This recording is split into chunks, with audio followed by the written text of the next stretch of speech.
Blog Talk Radio. Hello, and welcome to Literary Scribes. My name is Candy O'Donnell. I will be your host for the evening, and I would like to welcome author Michael Paul Brown. His new book, You Are a Gift to the World, came out recently. It is Blessings from His Mother. Hello, Michael. How are you doing this evening? I'm doing absolutely wonderfully. How are you doing, Candy? I am doing very, very well. I remember when you had actually messaged me on Facebook, I'm like, I just have to have this author on. As soon as I saw the cover of your book and started reading a little more about it, it actually kind of hit home for me, because this is about your mother, and I remember my mother as well, and just the tragedies are kind of similar, that we lost them, and just the love. And when I see the cover of your book is a picture of you and your mom. What was your mother's name? My mother's name is Beverly. Her name's Beverly Brown. Okay. Yeah, and I can just see the love between you. It's almost like it's, engulfing you two. And I was really curious, how did this book come about? Well, the way that it came about is it came about, actually, the title, You Are a Gift to the World, it's a message that I got from my mom when I was growing up. Mm-hmm. Something that my mother used to say to me all the time. She might have said it to me hundreds, maybe thousands of times throughout my life. And, I didn't always believe that, when I was younger. And here's the thing. She didn't just, say it to me. She didn't just say, hey, you're a gift to the world. This woman said it, with everything she had inside of her. She would try to imbue this message into me. She was an intense person, and she would look at me and say, Michael, you are a gift to the world. And when I was a kid, I was kind of like, well, what does that mean? Does that mean I got to do something? Now, kind of freaked me out a little bit. But so to answer your question, where did it come from? That's part of what inspired me to write it, because after my mother passed away a couple of years ago, and then after she passed away, I got present to that message, and how she impacted my life. Mm-hmm. All the blessings. My mom was like, I study and read a lot of spiritual teachings and go to a lot of spiritual type workshops, but my mother has really been my greatest spiritual teacher. She's like a spiritual guru. Smoked cigarettes for 50 years and drank coffee. But she just gave me a lot spiritually, and so then that message really it imbues the whole entire energy that she gave to me. And so it's like when I got clear about that, and I don't know how she did it or what she did, but really what I want to offer in the book is the intention of the book is to deliver that experience to the reader the way that my mother delivered it to me as her son. And so that's the intention of the book, and that's what I'm offering. I want somebody to read that book and walk away with a knowing, an experiential knowing, that they're a gift to the world in a way that propels and inspires them and moves them to living their life, to living to their purpose with grace and ease. So that's pretty much how the book came along. Maybe that's a long-winded answer to your question. Oh, that's okay. That's okay. And I bet that this the spiritual giving that your mother did offer to you has brought about, I see that you're also a spiritual life coach. Mm-hmm. Yeah, and I bet that has really integrated into your spiritual path to really propel you forward. Yes, yeah, absolutely.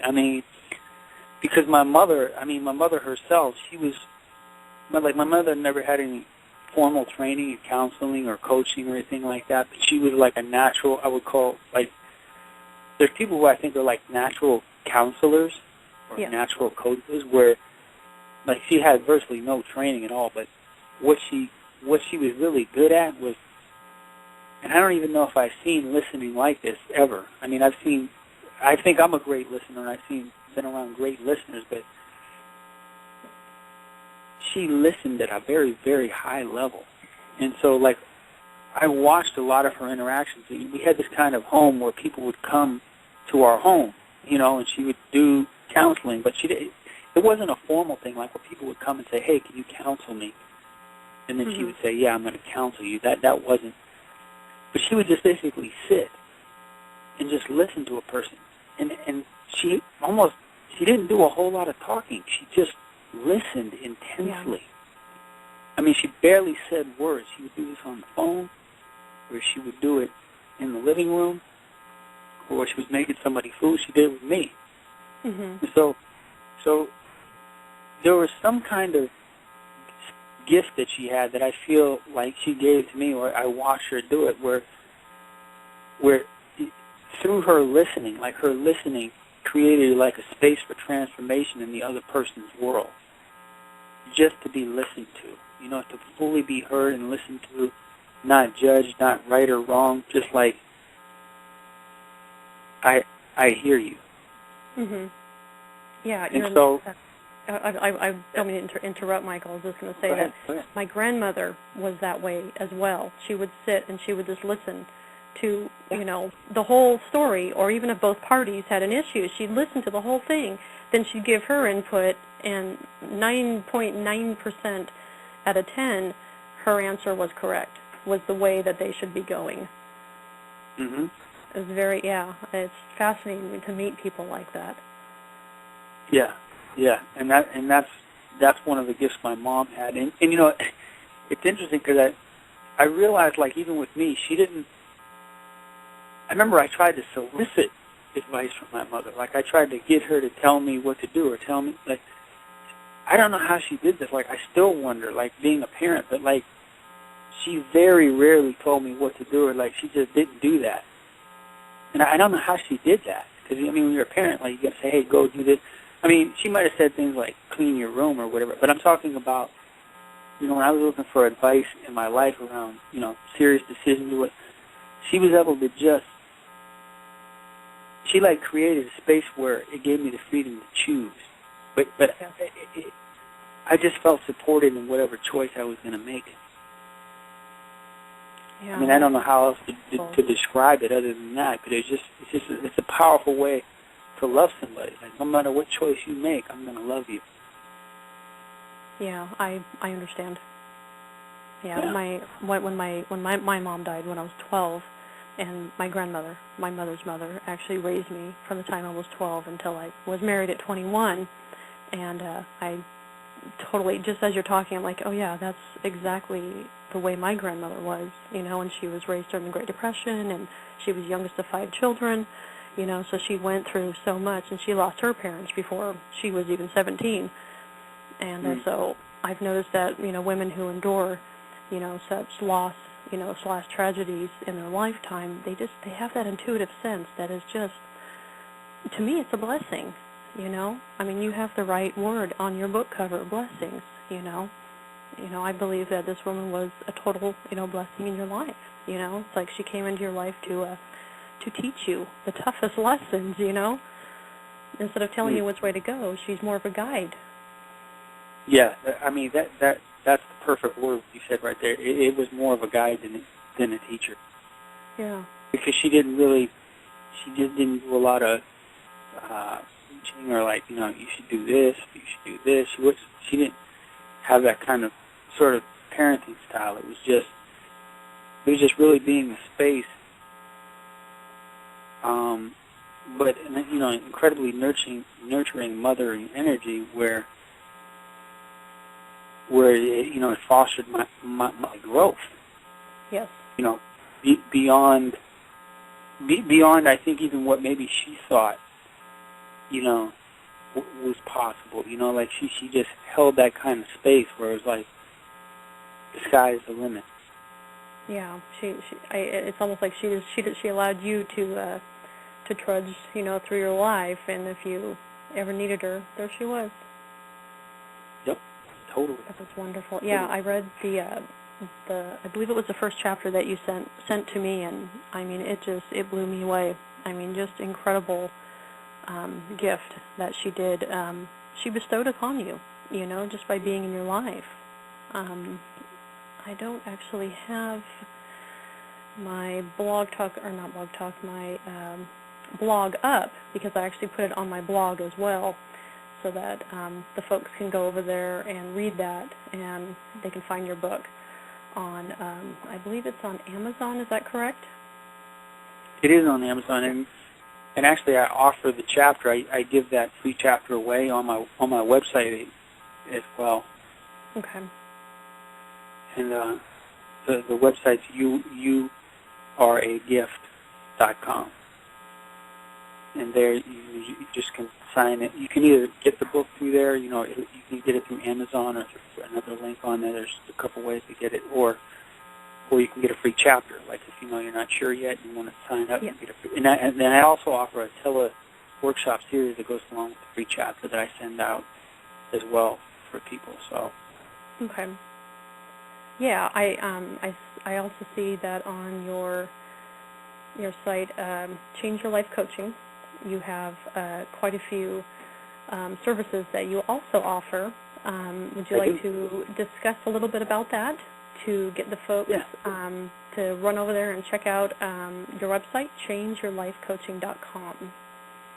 Yeah, absolutely. And if you go to that website, what I offer there is I have a free video e-course there that I give away, and it's basically a class that I have taught in manifesting the law of attraction. So it's a manifest your dream video e-course, and you get 17 videos. You get a video every week, and it's going to take you step by step through the process of manifesting. And there's 7 different processes in there that I take people through to help to clear blocks. But basically what I do as a coach is I help people to turn their blocks into blessings, and then take the energy of those blessings to propel them forward to manifesting the essence of whatever their heart's desire is. So that's what I do. You know, even with the book, that's what I'm doing. So the book is really a tool for that to happen as well. You know, and I mean that's what I say in the book as well, because my whole thing is this: is that we're here and we're alive. I mean, we know that. You know, I'm on the phone, I'm talking to you, you're here, and you know, we could sit and talk all day long about what's the meaning of life, what's the point, what's my purpose, you know, and that's all well and fine, but I just really believe in that, you know, that every human being has a dream, like they have something inside of their heart that they really want to create, or that they have to bring to the world. This really goes into the whole message of you are a gift to the world. Yes. Is that there's a gift that you came here to deliver, and you know what it is.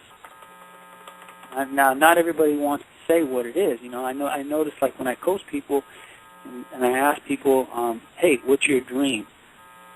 That's when people, they can get a little hesitant. I think people usually present it, and they usually know what it is. They'll say, I don't know what it is, or it's a little scary saying it out loud. And it actually reminds me of the quote, I don't know if you know this quote from Marianne Williamson, that our deepest fear is not that we're inadequate. Our deepest fear is that we're powerful beyond measure. Yes, I've heard of that one. Yeah, and so that quote right there, I feel like sums it up, because it's like when you start to speak out loud what your dream is, like, hey, my dream is this, or I'm going to write a book, or I'm going to do this, or I'm going to put this into the world, then the fear is like, oh my God, I don't know if I can do it, or maybe I'm not good enough, or who do I think I am? All these thoughts flood, you know, a person's mind. Yes. So often in my coaching, that's what I help people to work with, is to move through or to alter or to transform those blocks. Because here's the thing many people don't get, that the thing that seems to be stopping you, whether it's a limiting thought form pattern like I'm not good enough, I can't do it, nobody loves me, or an emotional block like fear or sadness or anger, it seems like that's what's stopping you. But that very thing in and of itself can be the thing that creates the space and the access to manifesting whatever it is your dream is. That energy in and of itself be transformed and used to propel you forward. Because a lot of times people they're trying to get rid of that. They're trying to get rid of, we've got to get rid of all of that. If I could just get rid of every negative thought I ever have, and if I can get rid of every negative emotion, then I can do what I want to do. But I don't think it really works that way. It's more about, in the way that I coach, it's more about how when those negative thoughts come up or when the negative emotions come up, how to work with them, leverage them, and use them to your advantage to move you. You can actually align with them and help them moving you into what you're creating, rather than spending all your energy fighting with them. Does that make sense? It makes perfect sense. I've had a few things crop up just recently that I thought, well, if I move them out of my space, then maybe, I will have a clear path. And sometimes it just doesn't always work that way. You feel like you're clearing it when in essence you're just trampling it down and making a mess out of it. Right. Right. And then it goes into the whole, maybe you've heard of the saying, what you resist persists. Mm-hmm. Well, that really applies to your own thoughts and your own feelings. So, we have 60,000 thoughts a day. A certain amount of them are bound to be negative. Yes. And it's not so much that you have them, but that you don't necessarily identify with them, or you don't see them as who you are, and you leverage them. You could use them in a way. You don't get into a battle. People get into wars and battles inside of it. The biggest wars are being fought in the minds of human beings, one by one. Yeah. And what they do is they project those battles out onto the world, which is why we have real wars in the physical world, is because people they're fighting inside of their head. And then they project that out. And then it becomes a physical reality of war. Yeah, it's like the old saying, thoughts become things. Yes. That's right. That's right. So the war, I don't even like to think of it as a war. Some people say, you fight like the battle. war inside. Yeah, because see, for me, if I start to, the way that you think about thoughts in your head, it's going to create the environment in which you experience reality. So if you think that there's a battle going on in your head, then you're going to be in a battle in your head. And I've been there. And most human beings have. It's like, oh, I thought this, and I shouldn't think this, and I thought that, and I shouldn't think that. And so they're just battling with the thoughts that they have that they think they shouldn't have had. Yeah. And a lot of energy can get spent just because they thought a thought that they think they shouldn't have thought, Like, oh, I don't like that person. Oh, why did I think I don't like that person? I shouldn't think that I don't like that person. And then it's just a snowball. It's a snowball going down a hill. Yeah, and then that snowball gains momentum, becomes bigger, and then all of a sudden you've made a mountain out of molehills. Mm-hmm. That was my grandmother's favorite saying. Totally. So, like even in totally. And so, like, even in the book, that's one of the things I talk about. Like, there's 4 parts. It's being the gift, opening the gift, receiving the gift, and giving the gift. So, like, in the part of being the gift, there's a way that we can be with, or we can train ourselves to be with whatever's there. To just be with it, whether it's a thought, or it's an emotion. In particular, thoughts or emotions, they kind of run side by side. We could sit here and, people have theories about what comes first, the chicken or the egg. You think, and then you feel, you think. I don't really know which one comes first or second or whatever, but whether it is a thought or it's a feeling, there's a way that you can train yourself to just be with it, where you're not trying to push it away, you're not trying to get rid of it, but you're not trying to keep it either. Yeah. There's like a neutral position that you can hold in relationship to your thoughts in a relationship to your feelings. So, if there's a feeling there, like a feeling, people usually don't want to feel sadness. That's the one big one, or fear. They want it to go away quick. Yes. So then there's a lot of pushing. There's a lot of pushing, like, I can't feel fear. No, it's got to go. So and it's creating resistance against the fear, which actually expands fear. Yeah, it makes it bigger. Yeah, it makes it bigger, rather than just breathing into it and just being with it, and just like, and a lot of times I do through my coaching, like if people come up and I'm coaching somebody and they say I have fear, I invite them to go into it. Like you walk in, the way out is by going in. So you go into the center of it, you sit with it, and you be with it. You're not trying to keep it. You're not trying to make it go away. You're not trying to make it stay. And so when you're in a neutral space like that, it has a tendency to it does end up going away until it comes back again. Because we're human beings, so we have certain types of emotions and thoughts that come up that are part of our biology. It's just going to happen in life. Yes. Something's going to happen. We're going to get triggered from something that happened when we were 5 years old because my mom didn't give me a brownie or whatever, and now you didn't give me a cookie, so I'm hurt. Yeah. And so, and people hang on to that, and then it grows and expands, and then completely gets blown out of proportion. yes. Definitely. Well, Michael, we have a question in the chat room.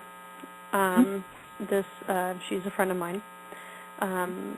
She was asking, is being neutral the same as ignoring the negative thoughts?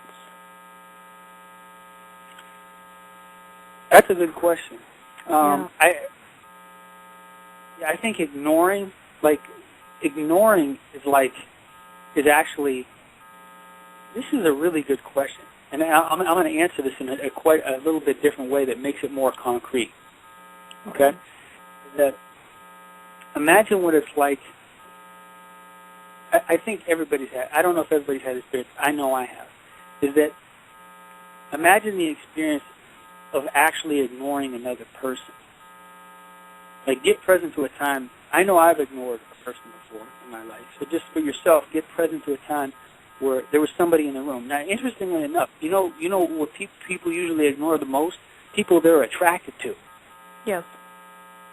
To the, like romantically attracted to. Very often, that's who people will ignore a lot. And so just get present to a time that you ignored a person. It takes a lot of energy. It takes a lot of energy and attention to actually not look at somebody. Like if you're just in a room and say you walk in the room and there's somebody in there you don't like and you don't want to see them and you don't want to be near them and you don't want them to look at you and you don't want to bump into them, you have to really work hard to orchestrate not making eye contact with them, not bumping into them. Like all your energy is focused on staying away from them. Yes. You get that? Oh, yes. Been there, done that. Yeah, I've done it too. So I'm just using this as like an outward example of ignoring to get present to that. Now, a lot of times when people are ignoring, they would say, no, it's not taking a lot of energy for me to ignore, but when you get into the actual experience of a time when you were ignoring, and you know when you're ignoring somebody. Now, if you're listening to the call or whoever asked the question, you know inside yourself when you're doing it because all you're thinking about is that person and trying to not come into contact with them. Mm-hmm. So it occupies all of your energy trying to stay away from them. So it actually absorbs your energy in that way. Now let's take the same thing in terms of what she was saying, being neutral. So if you walk into the same room and there's that person in there and maybe you don't want to see them or whatever, and you took another kind of stance of neutrality of whether you see them or you come into contact with them, it's okay with you. Like, okay, if I come into contact with them, then I do. If I don't come into contact with them, then I don't. You see, being neutral to that is a different energy than ignoring. And it doesn't mean you still might not feel that. You might walk into the room and you might still feel like you want to stay. You might still feel the resistance like, oh, I can't see them, I don't want to, or whatever. But if you just relax into the feeling itself and just allow yourself to be with it, then if you come into contact with them, you still may feel uncomfortable or whatever, but you're not fighting that. You're not trying to ignore them. You're just maintaining more of a neutral energy around, whether you bump into them or not. If you do, you do. If you don't, you don't. Yes. Did that answer the question? Did that answer her question, or? She hasn't said anything, but I know that Blog Talk Radio is probably 10 seconds slower, so she should be hearing it probably within a couple seconds. So hopefully she'll. That's a great question, though. That's a great question. Yeah. She always has wonderful questions on my shows. That was a really, really good question. When you think about neutrality, you always think, she just said yes, thank you. Mm-hmm. Yeah, when you think about being neutral, I don't know why, but it always brings me back to World War II and the, certain countries were neutral, some were for Germany, some were against, and I don't know why that, probably because my grandfather was in the war, but it's, you were bad whether you were, on any side, but especially if you were neutral, you were automatically thrown in the, the chambers. Right. So I think people, they still think of that word as, ouchie kind of thing. Do you find this to be true with some of your clients? Yeah, and we're getting into a languaging thing because I get what you're saying. That because when I'm saying neutral, I'm not saying not engaged. You know what I'm saying? There's a way that you can be engaged, like you were using the words. I think there's a way you could be interested or you can be involved, but you can be neutral to, or you can be detached from. Maybe that's the word. Detached from. That's a better word, yeah. From any particular outcome. Yes. I'm not saying that's not challenging because we constantly get attached. You get attached to outcome and then you can become detached. You get attached, then you detach, then you attach. Like sometimes I don't realize I'm attached to an outcome until how worked up I get when the outcome actually happens. And then I just say, oh, I was attached. I wanted this to go this way and it didn't go that way. Yes. So sometimes I figure that out later. After the fact. Yeah. The outcome is always, surprising to most of us. Right. I was using that word neutral, and maybe what I'm referring to more is to being attached, to being detached. Detachment doesn't mean non-involvement, because there's a way to be involved in something, or there's a way to participate in your own life where you're not like a robot, where you're just unaffected by anything, and nothing ever bothers you ever. Yeah. Does that make sense? Oh, it makes perfect sense to me. Definitely. Yeah, she had added a little bit more. She